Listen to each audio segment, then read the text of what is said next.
Hi everyone, I'm Miss Samantha from the library, and I'm here to talk to you about a few different YA novels by Hispanic-American authors as part of our Read Woke Challenge. So the first book I'd like to talk about I have right here. It's called Running by Natalia Sylvester. And I chose this book because it was a very unique story. We meet 15-year-old Cuban-American Mariana, and her father is running for President of the United States. He has been a politician for most of her life. She's always been supportive of her father and his causes and his campaigns. But as you'll see, this campaign, being a presidential race, is weighing on Mariana in a way that the past campaigns didn't. She's being bullied online, she's being scrutinized by the media, tabloids are manipulating pictures of her to make her seem like a certain kind of person that she's not. And this is having a profound impact on her. She doesn't really feel like anybody's listening to her. She doesn't feel like anybody really cares about what she has to say. And so she ends up joining an activist group at her school where she starts to learn more about these issues that have always been part of her life through her father's campaigns, but she's never really had a first-hand experience with. Things like gentrification, immigration, even water safety are all dealt with throughout the novel. And Mariana will have to find her voice and stand up for what she believes in, even if that means going against what her parents feel. Now, I would like to read an excerpt from this novel. So at this point in the story, Mariana and her family are getting ready for an interview at their home, a live interview on the news. And her father's campaign manager, Joe, stops her in the hallway right before the interview to ask something of her. I'm about to head to my room to get dressed when Joe starts following me up the stairs. "Do you need something?" I say, stopping halfway. "Oh, right." He backtracks and gestures silently for me to follow as he hoofs it to the kitchen and then down the narrow hallway that leads to the garage. What are we doing here? I don't like how secretive he's being. He brings his fingers to his lips like he's about to shush me, then seems to think better of it. "It's just that I've been thinking about what you were saying the other day at dinner, about no one ever asking for your thoughts on issues." "You mean what I said to my dad?" He nods and completely misses the point of what I'm implying. No one ever invited him into the conversation, but he feels free to insert himself anyway. Sometimes I wish my parents would care half as much about my in-person privacy as they do about my online privacy. "Yeah, that. And I think you're right. I think it'd be so much more impactful if the senator's daughter was opinionated." "You do? What the heck? Of all the times for him to actually listen to me." We go in the air in under an hour, and he thinks now's a good time to change course? "Totally. No other candidate has a kid your age, so they wouldn't expect it. But you..." "But that's not what I meant. I'm not ready, and I've never had a chance to talk to Poppy about his politics. Mommy doesn't like us to bring his work home, so I'd have to do more research. And of course it's nice to be asked, but couldn't we have prepared for this like months ago? I still don't know if I want to talk to anyone, or if I have anything to say. Oh my God, what if I'm scared of public speaking because I have nothing to say?" I'm rambling now, spiraling through a cluster of words that make absolutely no sense until I start to see little spots in the air. Joe waves his hands in front of me. No, you've got this all wrong. It's fine, it's totally fine." He reaches into his shirt pocket. "I made these for you," he says, fishing out a couple of pink note cards. "See, they're just new lines, super simple ones, about your dad's policies. You don't have to do any research or anything. I did the work for you." "You wrote down my opinions?" "No, I mean, well, they're your dad's positions. Why wouldn't you agree with them?"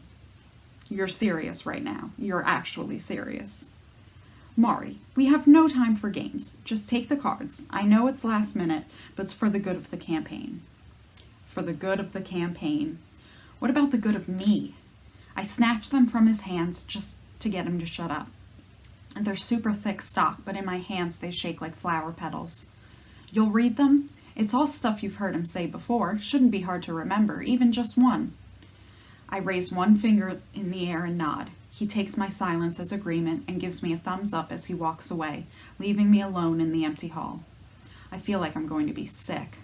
I have to lean against the wall to catch my breath, and when I finally start flipping through the cards, catch glimpses of the statements on things like property taxes, health care, and the importance of protecting human life, my whole body freezes in place as my heart starts racing uncontrollably. He just assumed he could tell me what I believe. He assumed I was some thoughtless sponge that absorbed everything my father ever said without question. What if he's right? I think back to all the conversations my family's had talking about the campaign, but never actual policies. To the handout Jackie insisted I take so I could know each candidate's position. To all the times I've applauded every word of my father's speeches, too zoned out and nervous to listen. My pulse is between my ears now, pounding against my skull. It's hard to believe, impossible to think straight. This isn't going to end well. This isn't even beginning well. I close my eyes and think of Jamie's advice for when my nerves are through the roof. If your body goes into overdrive, give the pent-up energy an outlet. Do some jumping jacks, jog in place, make giant circles with your arms, go for a run, do whatever it takes, move. So I do. I dart into the garage, out the side door, and run, as far and as fast as I can. I just go. Okay, the next book I want to talk about is Don't Ask Me Where I'm From by Jennifer De Leon. This is about 15-year-old Liliana Cruz. She lives in Boston, and at the beginning of the story, she is dealing with the disappearance of her father. He's left before and come back, but this time she really doesn't know what's going on. Her mother's acting strange. She feels like something's being kept from her, and so there's a lot of stress going on at home. Then at school, she gets pulled out of class one day and told that she's going to be participating in a program that basically moves inner city kids into the suburb schools. And so she's going to be transferred to a school that's 20 miles away. And when she gets there, she quickly feels the pressure to act a certain way, dress a certain way, speak a certain way, essentially to be more white in the predominantly white student body. And, as she learns about her family and what's going on there, she will have to come to terms with her own biases and, become more connected to her true identity. All right, the last story I want to talk about is called With the Fire on High by Elizabeth Acevedo. This is about 17-year-old Imoni Santiago. She is a high school senior and she is raising her young daughter. She has a very special talent, though. She is an amazing cook. And she decides to take a special cooking class at her school that will end in a trip to Spain. Now, she doesn't really have the time for another class. She doesn't have the money to go to Spain, but she can't resist the opportunity to learn from a real chef.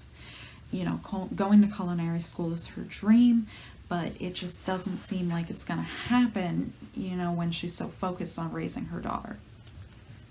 So she takes this class and, through the people she meets and the experiences she has, she will, learn to juggle raising her daughter and, going after her dreams. Another beautiful coming of age, celebration of Latinx culture. Any of these books, if you like, fast-paced stories, unique, culturally diverse stories, any of these are going to be a great pick. Thank you so much for watching. Thank you for visiting the library in person or virtually. However you can connect with us, please do. And we'll see you again soon. Bye-bye.